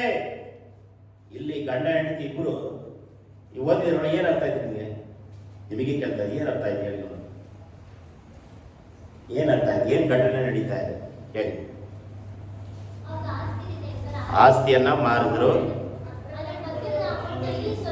ಅದರಲ್ಲಿ ಬಂದಿರುವಂತ ಭಾಗದಲ್ಲಿ ದೇವರಿಗೆ ಕೊಟ್ಟರು. ಈ ದೇವರು ವಾಕ್ಯದ ಪ್ರಕಾರ, ಮಲಾಕಿ ಪುಸ್ತಕದ ಪ್ರಕಾರ ನಾವು ಏನ್ ಮಾಡಬೇಕು? ಒಂದು ಆಸ್ತಿಯನ್ನ ಮಾರಿದರೆ, ಒಂದು ತೆಂಗಿನಕಾಯಿ, ಉದಾಹರಣೆ ತೆಂಗಿನಕಾಯಿ ಮಾರಿದ್ರೆ, ಒಂದು ಮಾವಿನನ್ನು ಮಾರಿದ್ರೆ, ಏನಾದ್ರೂ ಒಂದು ನೀವು ಏನ್ ಕೆಲಸ ಮಾಡ್ತಿರೋ, ಬಳೆ ವ್ಯಾಪಾರನೋ ಬಟ್ಟೆ ವ್ಯಾಪಾರನೋ ಏನೋ ಒಂದು ಮಾರಾಟ ಮಾಡಿರ್ತೀರ. ಇದು ಉದಾಹರಣೆ ಅಷ್ಟೇ, ನೀವು ಕೊಡ್ತಿರೋ ಬಿಡ್ತೀರ, ಅದು ನಿಮಗೆ ಬಿಟ್ಟಿದ್ದು. ಉದಾಹರಣೆ ಕೊಡ್ತಾ ಇದ್ದೇನೆ. ಒಂದು ಎಕ್ಸಾಂಪಲ್, ಉದಾಹರಣೆ ಏನಪ್ಪಾ ಅಂತ ಹೇಳಿದ್ರೆ, ನಮ್ಮ ಮಲ್ಲೇಶನ್ ಕುಟುಂಬದಲ್ಲಿ 100 ತೆಂಗಿನಕಾಯಿ ಇದೆ. 100 ತೆಂಗಿನಕಾಯಿನ ಮಾರಾಟ ಮಾಡ್ತಾರೆ. ಅದು ಎಷ್ಟು ಬರುತ್ತೆ? 1000 ರೂಪಾಯಿ ಬರುತ್ತೆ ಅಂತ ತಿಳ್ಕೊಂಡು, ಅಂದಾಜು 1000 ರೂಪಾಯಿ ಬರುತ್ತಂದ್ರೆ ದೇವರಿಗೆ ಎಷ್ಟು ಕೊಡಬೇಕು? 100 ರೂಪಾಯಿ ಕೊಡಬೇಕು. ಈಗ 5000 ರೂಪಾಯಿಗೆ ಮಾರಿದ್ರೆ 500 ರೂಪಾಯಿ, 10,000 ರೂಪಾಯಿಗೆ ಮಾರಿದ್ರೆ 1000 ರೂಪಾಯಿ ದೇವರಿಗೆ ಕೊಡಬೇಕು. ದುಡ್ಡು ನಿಮ್ದೆ, ಮಾರಾಟ ಮಾಡಿದ್ರು ನಿಮ್ದೆ, ಎಲ್ಲ ನಿಮ್ದೇ ಇರುತ್ತೆ, ನಿಮ್ಮ ಪಾಕಿಟಲ್ಲೇ ಇರುತ್ತೆ. ಪಾಕಿಟಲ್ಲಿ ದೇವ್ರ ಸೇವೆಗೆ ಇವತ್ತು ನಾವು 10,000 ರೂಪಾಯಿ ನಾವು ಮಾರಾಟ ಮಾಡಿದ್ದು ತಿಳ್ಕೊಂಡ್ರೆ 1000 ರೂಪಾಯಿ ನಮ್ಮ ಹತ್ರ ಇರುತ್ತೆ, ಹೌದಲ್ವಾ? ದೇವ್ರ ಸೇವೆಗೆ 1000 ರೂಪಾಯಿ ಕೊಡಬೇಕು. ಈಗ 1000 ರೂಪಾಯಿ ನಮ್ಮಲ್ಲಿ ಇಟ್ಟಿರ್ತೀವಿ. ದೇವರಿಗೆ ಏನು ಮಾಡ್ತೀವಿ? 100 ಚಿಲ್ಲರೆ ಮಾಡಿ, ಈ ಕೈ ನೋಡಿ, ಈ ಕೈ ಗೊತ್ತಾಗುತ್ತೆ, ನಮ್ಮ ಮನಸ್ಸಿಗೆ ಗೊತ್ತಾಗ್ತಾ ಇದೆ. ಪ್ರಿಯ ದೇವ ಜನರೇ, ಶಾಪಗಳು, ಪಾಪಗಳು, ಸಾವು ಬರದಿದ್ದರೆ ಇದಕ್ಕೊಂದು ಕಾರಣ ಏನಪ್ಪ ಅಂದ್ರೆ, ದೇವರಿಗೆ ಲೆಕ್ಕವನ್ನ ಒಪ್ಪಿಸಿಕೊಡ್ಬೇಕು. 1000 ರೂಪಾಯಿಗೆ ಮಾರಿದ್ರಾ, 100 ರೂಪಾಯಿ ದೇವರ ಸೇವೆಗೆ ಕೊಡಬೇಕು. ನಿಮ್ಮಲ್ಲಿ ಏನೇ ವ್ಯಾಪಾರ ಆದ್ರೂ ಸರಿ, ಬಳೆ ವ್ಯಾಪಾರ ಆದ್ರೂ ಸರಿ, ಬಟ್ಟೆ ವ್ಯಾಪಾರ ಆದ್ರೂ ಸರಿ, ಸಿಮೆಂಟ್ ವ್ಯಾಪಾರ ಆದ್ರೂ ಸರಿ, ಇಲ್ಲ ಚೇರ್ ವ್ಯಾಪಾರ ಆದ್ರೂ ಸರಿ, ಏನೇ ವ್ಯಾಪಾರ ಮಾಡಿದ್ರು, ಮಾವಿನಕಾಯಿ ಮಾರಿದ್ರು ಕೂಡ 100ರಲ್ಲಿ 10 ಭಾಗವನ್ನ ತೆಗೆದು ಬರೆದು ದೇವರಿಗೆ ಕೊಡಬೇಕು. ಇಲ್ಲ ಅಂತ ಹೇಳಿದ್ರೆ ಯಾರು ಅನನ್ಯ ಸಫೈರನನ್ನು ದೇವರಿಗೆ ಸುಳ್ಳು ಹೇಳಿದ ಕಾರಣ ಅವ್ರು ಏನ್ ಮಾಡಿದ್ರು? ಬದುಕಿದ್ರ? ದೊಡಕನ್ ಸತ್ರು, ಬದುಕಿಲ್ಲ ಅವರು, ಸತ್ರು. ಫಸ್ಟ್ ಗಂಡ ಸತ್ತ. ನೋಡ್ರಿ, ಒಂದೊಂದು ಕುಟುಂಬದಲ್ಲಿ ಒಬ್ಬರು ಸತ್ಯವಂತರಾಗಿರ್ತಾರೆ, ಇನ್ನೊಬ್ಬರು ಸುಳ್ಳುಗಾರರಾಗಿರ್ತಾರೆ. ಒಂದೊಂದು ಕುಟುಂಬದಲ್ಲಿ ಇಬ್ಬರು ಸತ್ಯವಂತರಾಗಿರ್ತಾರೆ, ಇನ್ನೊಂದು ಕುಟುಂಬದಲ್ಲಿ ಇಬ್ಬರೂ ಸುಳ್ಳುಗಾರರಾಗಿರ್ತಾರೆ. ನೋಡಿರ್ತೀರಾ? ಕೆಲವೊಬ್ರು ಅಬ್ಬ ಯಮ್ಮ ಏನ್ ಸುಳ್ಳು ಹೇಳ್ತದ ಅಬ್ಬಪ್ಪ ಅಯ್ಯಪ್ಪ ಏನ್ ಸುಳ್ಳು ಹೇಳ್ತಾನೆ ಅನ್ನೋರೆ. ನೀವೆಲ್ಲ ದೊಡ್ಡವರು, ನಿಮ್ಮ ಜೀವನದಲ್ಲಿ ಎಷ್ಟು ಸುಳ್ಳುಗಾರ ನೋಡಿರ್ತೀರ, ಎಷ್ಟು ಸುಳ್ಳುಗಾರ್ತಿಯನ್ನ ನೋಡಿರ್ತೀರ, ಹೌದಲ್ವಾ? ಸೊ ನಮ್ಮ ವೈಯಕ್ತಿಕವಾದ ಜೀವನಗಳಲ್ಲಿ ಎಷ್ಟೋ ಸುಳ್ಳು ನೋಡಿರ್ತೀವಿ, ಎಷ್ಟೋ ಮೋಸ ಮಾಡೋದು ನೋಡಿರ್ತೀವಿ. ಆದ್ರೆ ದೇವರಿಗೆ ಕೊಡಬೇಕಾದ ಅದರಲ್ಲಿ ಒಂದು ಭಾಗವನ್ನ ದೇವರಿಗೆ ಏನ್ ಮಾಡಬೇಕು? ಕೊಡಬೇಕು. ಇಲ್ಲ ಅಂದ್ರೆ ಮರಣ. ಹೇಗೆ ಸಾಯ್ತೀವಿ ನಾವು? ನಾವು ಸತ್ತು ಹೋಗ್ತೀವ? ನೀವೆಲ್ಲ ದೇವರಿಗೆ ಕರೆಕ್ಟಾಗಿ ಕೊಡ್ತಾ ಇದ್ದೀರಾ? ಕೊಡ್ತಾ ಇಲ್ಲ ಅಲ್ವಾ? ಈಗ ಯಾಕೆ ನಾವು ಸತ್ತು ಹೋಗಿಲ್ಲ? ಈಗ ಒಂದು ದಿನಕ್ಕೆ ನೀವು 1000 ರೂಪಾಯಿ ದುಡಿತೀರ ಅಂದ್ರೆ 100 ರೂಪಾಯಿ ತೆಗೆದಿಡ್ಬೇಕು. ತೆಗೆದಿಡ್ತಾ ಇದೀವ? ಇಲ್ಲ. ತೆಗೆದಿಟ್ಟರೆ ಅಟೆಂಡೆನ್ಸ್ ಗೊತ್ತಾಗ್ತದೆ ದಶಮ ಭಾಗ ಯಾರು ಮಾಡ್ತಾ ಇದ್ದಾರೆ. ಈಗ 500 ರೂಪಾಯಿ ನೀವು ಹಾಕಿದ್ರೆ ಆ ತಿಂಗಳು ಫುಲ್ 5,000 ರೂಪಾಯಿ ಸಂಬಳ. ಸಂಪಾದನೆ ಮಾಡಿದ್ದು ಎಷ್ಟು? 5,000 ಅಷ್ಟೇನೆ. ಏನ್ ಮಧ್ಯಾಹ್ನ ತಿಂಗಳಲ್ಲಿ 5,000 ರೂಪಾಯಿ ಅಷ್ಟೇ ನೀವು ದುಡಿತಾ ಇದ್ರ. ಆ ದುಡಿದ ಕಾರಣ 500 ರೂಪಾಯಿ ದೇವರ ಸೇವೆಗೆ ಕೊಡ್ತಾ ಇದ್ರ. ನೀವು ಎಷ್ಟು ದುಡಿತೀರೋ ನಮಗೆ ಗೊತ್ತಿಲ್ಲ, ದೇವರಿಗೆ ಗೊತ್ತು, ನಿಮ್ಮ ಮನಸ್ಸಾಕ್ಷಿಗೆ ಗೊತ್ತು. ಅವಾಗ ತಿಂಗಳಲ್ಲಿ ನೀವು ಏನ್ ದುಡಿತೀರೋ ಅದರಲ್ಲಿ 10 ಭಾಗವನ್ನು ದೇವರಿಗೆ ಕೊಡ್ತಾ ಇದ್ದೀರಲ್ವಾ? ದೇವರಿಗೆ ನೋಡ್ತಾ ಇದ್ದಾರೆ, ದೇವರಿಗೆ ಸ್ತೋತ್ರ. ಆದ್ರೆ ನಾವು ಸಾಯ್ತಾ ಇದೀವ? ಹೇಗೆ ನಾವು ಸಾಯ್ತೇವೆ? ಆಶೀರ್ವಾದ ಸಾಯ್ತದೆ, ಸಮಾಧಾನ ಸಾಯಿಸ್ತದೆ, ರೋಗವು ಬಂದು ನಮ್ಮನ್ನ ಪೀಡಿಸ್ತದೆ, ನಮಗೆ ಸಮಾಧಾನ ಇಲ್ಲದೆ ಹೋಗುತ್ತದೆ, ಸಂತೋಷ ಇಲ್ಲದೆ ಹೋಗುತ್ತೆ, ಗಡಿಬಿಡಿ ಇರ್ತದೆ. ಆ ಒಂದು ಸಮಾಧಾನ ಸಂತೋಷ ಒಂದು ಕ್ಷಣ ಮಾತ್ರ ಇರ್ತದೆ. ನಾವು ಹೇಗೂ ಸಾಯುವುದಿಲ್ಲ. ದೇವರು ಒಂದು ದಿನ, ಇವತ್ತೊಂದು ದಿನ ಬಿಡೋಣ, ಮುಂದೆ ಬಿಡೋಣ, ಮುಂದೆ ಉದ್ಧಾರ ಆಗ್ತಾರೆ, ಮುಂದೆ ತಿರುಗಿಕೊಳ್ತಾರೆ ಅಂತ ಜೀವವನ್ನು ದೇವರು ಏನ್ ಮಾಡ್ತಾರೆ? ಕೊಡ್ತಾ ಇದ್ದಾರೆ. ನೀವು ದುಡಿಯೋದು ಬಿಡೋದು ನಿಮಗೆ ಗೊತ್ತಿರುತ್ತದೆ, ಆದ್ರೆ ಜೀವವನ್ನು ಕೊಡುವಾತನು, ಜೀವ ತೆಗೆಯುವಾತನು ಯಾರು? ಯೇಸು ಕ್ರಿಸ್ತನು. ದೇವರಿಗೆ ಕೊಡಬೇಕಾದ ಬಹುಮಾನವನ್ನು ದೇವರು ಏನ್ ಮಾಡ್ತಾ ಇದ್ದಾನೆ? ಕೊಡಲೇಬೇಕು. ನಮಗೆ ಯಾರಾದ್ರೂ ಒಂದು 1000 ರೂಪಾಯಿ ಕೊಟ್ಟರೆ ನಾವೇನ್ ಮಾಡ್ತೀವಿ ಅಂದ್ರೆ 100 ರೂಪಾಯಿ ಕಾಣಿಕೆ ಕಳಿಸ್ಬಿಡ್ತೀವಿ. ಅಲ್ಲೆಲ್ಲೂಯ್ಯ. ಯಾರಿಗಾದ್ರೂ ನಾವೇನ್ ಮಾಡ್ತೀವಿ? ಅದನ್ನ ನಮಗೆ ಈ ತಿಂಗಳು 5,000 ರೂಪಾಯಿ ಬಂತ, 500 ರೂಪಾಯಿ ತೆಗೆದು ಯಾರಾದ್ರೂ ಒಬ್ಬ ಸೇವಕರಿಗೆ ನಾವೇನ್ ಮಾಡ್ತೀವಿ? ಕಾಣಿಕೆಯಾಗಿ ನಾವೇನ್ ಮಾಡ್ತೀವಿ? ಕೊಟ್ಬಿಡ್ತೀವಿ. ನಾವು ಅದನ್ನ ಇಟ್ಕೊಳ್ಳೋದಿಲ್ಲ. ಏನಾದ್ರೂ ಒಂದು ಕಾರ್ಯಗಳಿಗೆ ನಾವೇನ್ ಮಾಡ್ತೀವಿ? ಅದನ್ನ ಬಳಸ್ತೀವಿ. ಸೊ ಹಾಗೆ ನಮ್ಮ ಜೀವನದಲ್ಲಿ ಬರುವಂತ ಪ್ರತಿಯೊಂದು ದುಡ್ಡಾದ್ರೂ ಸರಿ, ಏನೇ ಆದ್ರೂ ಕೂಡ ಅದರಲ್ಲಿ ಒಂದು ಭಾಗವನ್ನ ದೇವರಿಗೆ 100 ರೂಪಾಯಿ ದುಡಿದ್ರ 10 ರೂಪಾಯಿ ಕಾಣಿಕೆ ಹಾಕ್ಬೇಕು. 1000 ರೂಪಾಯಿ ದುಡಿದ್ರ 100 ರೂಪಾಯಿ ಕಾಣಿಕೆ ಹಾಕ್ಬೇಕು. 5,000 ರೂಪಾಯಿ ದುಡಿದ್ರ 500 ರೂಪಾಯಿ ಹಾಕ್ಬೇಕು. 10,000 ಈ ತಿಂಗಳು ಬಂತ 1000 ರೂಪಾಯಿ ಕಾಣಿಕೆಯನ್ನ ದೇವರಿಗೆ ಏನ್ ಮಾಡ್ಬೇಕು? ಕೊಡಬೇಕು. ಅಲ್ಲಯ್ಯ. ಹಾಗೆ ದೇವರು ನೋಡ್ತಾ ಇರ್ತಾನೆ, ನಮ್ಮ ಅಟೆಂಡೆನ್ಸ್ ದೇವ್ರು ನೋಡ್ತಾನೆ. ನಾವು ನೋಡದಿದ್ರು ನಮ್ಮಲ್ಲಿ ಇರುವಂತ ದಶಮ ಭಾಗದ ಡೈರಿಯನ್ನು ದೇವ್ರು ಏನ್ ಮಾಡ್ತಾನೆ, ಓ ಈ ಕುಟುಂಬದವರು 500 ರೂಪಾಯಿ ಕೊಟ್ಟಿದಾರ, ಈ ತಿಂಗಳು ಇವರಿಗೆ 5,000 ರೂಪಾಯಿ ಸಂಬಳ, ಇವರು 200 ರುಪೀಸ್ ಕೊಟ್ಟಿದಾರ, ಇವರಿಗೆ 2,000 ರೂಪಾಯಿ ಸಂಬಳ, ಇವರು ಅಷ್ಟೇ ದುಡಿದಿದ್ದಾರೆ ಅಂತ ದೇವ್ರು ಏನ್ ಮಾಡ್ತಾನೆ, ಅವರ ಒಂದು ಹೃದಯವನ್ನ ನೋಡಿ ದೇವ್ರು ಏನ್ ಮಾಡ್ತಾನೆ, ಅಭಿಷೇಕವನ್ನ ಬಿಡುಗಡೆಯನ್ನು ಏನ್ ಮಾಡ್ತಾನೆ, ಮಾಡ್ತಾನೆ. ಹಲ್ಲೆಲೂಯಾ. ನೀವು ಎಷ್ಟರ ಮಟ್ಟಿಗೆ ದೇವರ ಮುಂದೆ ಸತ್ಯವಂತರಾಗಿ ನಂಬಿಗಸ್ತರಾಗಿ ಇರ್ತೀರೋ ಅಷ್ಟರ ಮಟ್ಟಿಗೆ ದೇವರು ಏನ್ ಮಾಡ್ತಾನೆ, ಆಶೀರ್ವಾದವನ್ನ ಮಾಡ್ತಾನೆ. ಅಬ್ರಾಹ್ಮಣನ ಹೇಗೆ ದೇವರ ಆಶೀರ್ವಾದ ಮಾಡ್ದ, ಅದರಲ್ಲಿ ಒಂದು ಭಾಗವನ್ನು ದೇವರಿಗೆ ಕೊಟ್ಟು ಕುರಿ ಮೇಕೆ ಎಲ್ಲ ತಗೊಂಡ್ಬಂದು ಏನ್ ಮಾಡ್ದ, ಕೊಯ್ದು ಯಜ್ಞ ಸಮರ್ಪಣೆ ಮಾಡಿದನಂತೆ. ಆಗಿನ ಕಾಲದಲ್ಲಿ ಅವರಿಗೆ ಕುರಿ ಇತ್ತು, ಕುರಿ ತಂದು ಮಾಡಿದ್ರು. ಈಗ ನಮ್ಗೆ ಏನಿದೆ, ಕುರಿ ಇದೆಯಾ? ಇಲ್ಲ. ನಮ್ಮಲ್ಲಿ ಏನಿದೆಯೋ ದೇವರಿಗೆ ಕೊಟ್ಟು ಮಾರಾಟ ಮಾಡಿ ದೇವರಿಗೆ ಏನ್ ಮಾಡ್ಬೇಕು, ಅದಕ್ಕೆ ಸಮರ್ಪಣೆ ಮಾಡಬೇಕು. ಅವರಲ್ಲಿ ಕುರಿ ಇತ್ತು, ದನ ಹಸು ಕರು ಎಲ್ಲ ಇತ್ತು, ತಾಮದು ಕುರಿಯನ್ನ ಕೊಯ್ತಾ ಇದ್ದಾರೆ. ಈಗ ನಮ್ಮಲ್ಲಿ ಏನಿದೆ, ಏನಾಯ್ತೋ ಅದನ್ನ ನಾವೇನ್ ಮಾಡ್ಬೇಕು, ಸೇಲ್ ಮಾಡಿ ದೇವರ ಮುಂದೆ ಸಭೆಯಾಗಿ ಸಾಕ್ಷಿಯಾಗಿ ಕಾಣಿಕೆಯಾಗಿ ದೇವರ ಮುಂದೆ ಏನ್ ಮಾಡ್ಬೇಕು, ಕೊಡಬೇಕು. ಸುಳ್ಳಿನ ಮಾರ್ಗವನ್ನ ಬಿಡಿರಿ, ಸತ್ಯದ ಮಾರ್ಗವನ್ನ ಹಿಡಿದುಕೊಳ್ಳೋಣ. ಈ ಭಾನುವಾರ ಸುಳ್ಳಿನ ಮಾರ್ಗದ ಬಗ್ಗೆ ನಾವು ಧ್ಯಾನ ಮಾಡಿದ್ದೇವೆ. ಸುಳ್ಳಿನಿಂದ ಒಳ್ಳೇದಾಗದು, ಸುಳ್ಳಿನಿಂದ ನಾವು ದೂರವಾಗುವಾಗ ದೇವರು ಏನ್ ಮಾಡ್ತಾನೆ, ಬಲಪಡಿಸ್ತಾನೆ. ದೇವರ ಮುಂದೆ ನಾವು ಆಶ್ಚರ್ಯವಾಗಿ ಅತಿಶಯವಾಗಿ ನಾವು ಪಡೆದುಕೊಳ್ಳುವಾಗ ದೇವರೇ ಸತ್ಯದ ಮಾರ್ಗದಲ್ಲಿ ನಮ್ಮನ್ನು ನಡೆಸು ಎಂಬುದಾಗಿ ನಾವು ಅರಿಕೆ ಮಾಡೋಣ. ನಮ್ಮ ಕಣ್ಣುಗಳನ್ನು ಮುಚ್ಚೋಣ, ನಾವು ಪ್ರಾರ್ಥನೆ ಮಾಡೋಣ.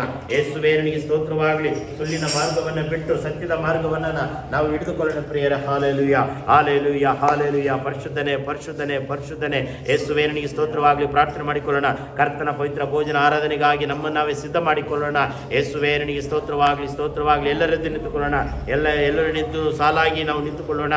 ದೇವರ ಮುಂದೆ ನಾವು ಅರಿಕೆ ಮಾಡೋಣ. ದೇವರೇ, ಸುಳ್ಳಿನ ಮಾರ್ಗವನ್ನು ಬಿಡುತ್ತೇವೆ. ಸುಳ್ಳಿನಿಂದ ಕುಷ್ಠಗಳು ಹತ್ತಿಕೊಳ್ಳುತ್ತದೆ, ಸುಳ್ಳಿನಿಂದ ಮರಣಗಳು ಬರ್ತದೆ, ಸುಳ್ಳಿನಿಂದ ಶಾಪಗಳು ಬರ್ತದೆ. ಸುಳ್ಳು ನಮಗೆ ಬೇಡ, ಸುಳ್ಳು ನಮಗೆ ಬೇಡ ಯೇಸು ಎಂಬುದಾಗಿ ನಾವು ಅರಿಕೆ ಮಾಡೋಣ. ಯೇಸುವೆ, ಎಲ್ಲರದ್ದು ನಿಂತುಕೊಳ್ಳ್ರಿ. ಯೇಸುವೆ ನಿನಗೆ ಸ್ತೋತ್ರವಾಗಲಿ, ಸ್ತೋತ್ರವಾಗಲಿ, ಸ್ತೋತ್ರವಾಗಲಿ. ಎಲ್ಲರದ್ದು ನಿಂತುಕೊಳ್ಳೋಣ, ಸಲಾಗಿ ನಿಂತುಕೊಂಡು ಅರಿಕೆ ಮಾಡೋಣ. ಯೇಸುವೇ, ಸುಳ್ಳಿನಿಂದ ನಮ್ಮ ದೂರ ಮಾಡು ಕರ್ತನೆ. ಸುಳ್ಳಿನ ಪಟ್ಟ ನಮಗೆ ಬೇಡ, ಸುಳ್ಳಿನ ಹೆಸರು ನಮಗೆ ಬೇಡ. ನಮ್ಮ ಕುಟುಂಬಕ್ಕೆ ಸತ್ಯವಂತರು, ಒಳ್ಳೆಯವರು ಎಂಬುದಾಗಿ ಹೆಸರು ಯೇಸಪ್ಪ ನೀನು ಕೊಡುವುದಕ್ಕೆ ನಮ್ಮ ಒಪ್ಪಿಸಿಕೊಡ್ತಾ ಇದ್ದೇವೆ. ನಾವು ಅರಿಕೆ ಮಾಡೋಣ. ಯೇಸುವೇ ನಿನಗೆ ಸ್ತೋತ್ರವಾಗಲಿ, ಸ್ತೋತ್ರವಾಗಲಿ, ಸ್ತೋತ್ರವಾಗಲಿ. ಅಪ್ಪ, ಸುಳ್ಳಿನಿಂದ ನಮ್ಮನ್ನು ದೂರ ಮಾಡು. ಯೇಸುವೇ, ಸುಳ್ಳಿನ ಮಾರ್ಗದಿಂದ ನಮ್ಮನ್ನ ದೇವರೇ ಅಗಲಿಸಬೇಕಾಗಿ ಬಿಡ್ತಾ ಇದ್ದಾನೆ ಕರ್ತನೆ. ಸತ್ಯದ ಮಾರ್ಗವನ್ನು ಹಿಡಿದುಕೊಳ್ಳುವಂತೆ ಅಪ್ಪ, ಅಸತ್ಯ ಮಾರ್ಗವನ್ನು ಬಿಟ್ಟು ಸತ್ಯದ ಮಾರ್ಗದಲ್ಲಿ ನಾವು ನಡೀಲಿಕ್ಕಾಗುವಂತೆ, ಸುಳ್ಳಿನ ಮಾರ್ಗವನ್ನು ಬಿಟ್ಟು ಅಪ್ಪ ನಿಜವಾದ ಮಾರ್ಗವನ್ನು ನಾವು ಹಿಡಿಯಲಿಕ್ಕಾಗುವಂತೆ. ಯೇಸುವೇ ಸತ್ಯವಾಗಿದ್ದಾನೆ, ಯೇಸುವೇ ನಿಜವಾಗಿದ್ದಾನೆ, ಯೇಸುವೇ ಆತನು ಉತ್ತಮನಾಗಿದ್ದಾನೆ ಪ್ರಿಯರೇ. ಆ ಸೈತಾನನು ಸುಳ್ಳಿಗೆ ಮೂಲಪುರುಷನಾಗಿದ್ದಾನೆ. ಆ ಸುಳ್ಳು ಹೇಳಿ ಅವಳು ಪಾಪಿಯಾದಳು. ಸುಳ್ಳು ಹೇಳಿ ಕಾಯಿನನ್ನ, ಆ ತಮ್ಮನನ್ನ ಕೊಂದು ಹಾಕಿದನು ಪ್ರಿಯರೇ. ಸುಳ್ಳು ಹೇಳಿ ತನ್ನ ಹೆಂಡತಿಯನ್ನ ತಂಗಿ ಎಂಬುದಾಗಿ ಅರಿಕೆ ಮಾಡಿದನು. ಸುಳ್ಳು ಹೇಳಿ ತನ್ನ ತಮ್ಮಂದರನ್ನ, ಆ ತಮ್ಮನನ್ನ 30 ರೂಪಾಯಿಗೆ ಮಾರಾಟ ಮಾಡಿದನು ಪ್ರಿಯರೇ. ಆ ಸುಳ್ಳು ಹೇಳಿ ಹಣಕ್ಕೋಸ್ಕರ ತನ್ನ ಅವಮಾನ ಪಡಿಸಿದರೆಂಬುದಾಗಿ ಯೋಸೇಫನು ತನ್ನ ಒಂದು ಯಜಮಾನನಿಗೆ, ತನ್ನ ಗಂಡನಿಗೆ ಆತನು ಸುಳ್ಳು ಹೇಳಿ ಆತನು ಸೆರೆಮನೆಗೆ ಹಾಕಿದ್ದನ್ನು ನೋಡ್ತಾ ಇದ್ದೇವೆ ಪ್ರಿಯರೇ. ಸುಳ್ಳು ಹೇಳಿ ಕೆಗಿಜಿ ಕುಷ್ಠರೋಗಿಯನ್ನ ಹೊತ್ತಿಕೊಂಡನು ಪ್ರಿಯರೇ. ನಮಗೆ ಕುಷ್ಠವೂ ಬೇಡ, ನಮಗೆ ರೋಗವೂ ಬೇಡ, ಸುಳ್ಳಿನ ಮಾರ್ಗವೇ ಬೇಡ, ಸುಳ್ಳು ಬೇಡ ಎಂಬುದಾಗಿ ನಾವು ಅರಿಕೆ ಮಾಡೋಣ. ಯೇಸುವೇ ನಿನಗೆ ಸ್ತೋತ್ರವಾಗಿ. ಆಗಲೇ ಮೊಣಕಾಲು ಊರಿಕೊಳ್ಳೋಣ. ಯೇಸುವೇ ನಿನಗೆ ಸ್ತೋತ್ರವಾಗಿ. ಮೊಣಕಾಲು ಊರಿನಲ್ಲಿರುವಾಗ ಶಿಲುಬೆಯ ಮರಣವನ್ನು ಧ್ಯಾನ ಮಾಡಿಕೊಳ್ಳೋಣ. ಯೇಸು ಕ್ರಿಸ್ತನು ಕಲ್ವಾರಿ ಶಿಲುಬೆಯಲ್ಲಿ ಆತನು ನಮಗೋಸ್ಕರ ಪ್ರಾಣವನ್ನು ಸುರಿಸಿದ್ದಾನೆ. ನಮಗೋಸ್ಕರ ಆತನು ಚಾಟಿ ಏಟುಗಳನ್ನು ಹೊಡಿಸಿಕೊಂಡಿದ್ದಾನೆ. ನಮಗೋಸ್ಕರ ಮುಳ್ಳಿನ ಕಿರೀಟವನ್ನು ಆತನು ಧರಿಸಿಕೊಂಡನು ಪ್ರಿಯರೇ. ನಮಗೋಸ್ಕರ ಆತನು ರಕ್ತಧಾರಿಯಾದನು. ನಮಗೋಸ್ಕರ ಆ ಯೆರೂಸಲೇಮ್ ಬೀದಿಗಳಲ್ಲಿ ಆತನು ನಡೆದು ಬಂದನು. ಶಿಲುಬೆಯ ಕಂಬವನ್ನು ಹೊತ್ತುಕೊಂಡು ಬಂದನು ಪ್ರಿಯರೇ. ಹಾಗೆ ನಾವು ನೆನೆಸಿಕೊಳ್ಳೋಣ. ಯೇಸುವೇ ನಿನಗೆ ಸ್ತೋತ್ರವಾಗಲಿ, ಸ್ತೋತ್ರವಾಗಲಿ, ಸ್ತೋತ್ರವಾಗಲಿ. ಯೇಸಪ್ಪ, ನೀನು ಶಿಲುಬೆಯ ಮರಣವನ್ನು ಧ್ಯಾನ ಮಾಡುವುದಕ್ಕೆ ಹೋಗ್ತಾ ಇದ್ದೇವೆ. ಅಪ್ಪ, ನೀನು ತಾನೇ ಮಾತನಾಡು, ನಮ್ಮನ್ನು ಬಲಪಡಿಸು, ನಮ್ಮನ್ನು ಶುದ್ಧಿ ಮಾಡಬೇಕಾಗಿ ಬಿಡ್ತಾ ಇದ್ದಾನೆ. 1 ಕೊರಿಂಥಿಯ ಬರೆದ ಪತ್ರಿಕೆ 11ನೇ ಅಧ್ಯಾಯ 23ನೇ ವಚನದಿಂದ.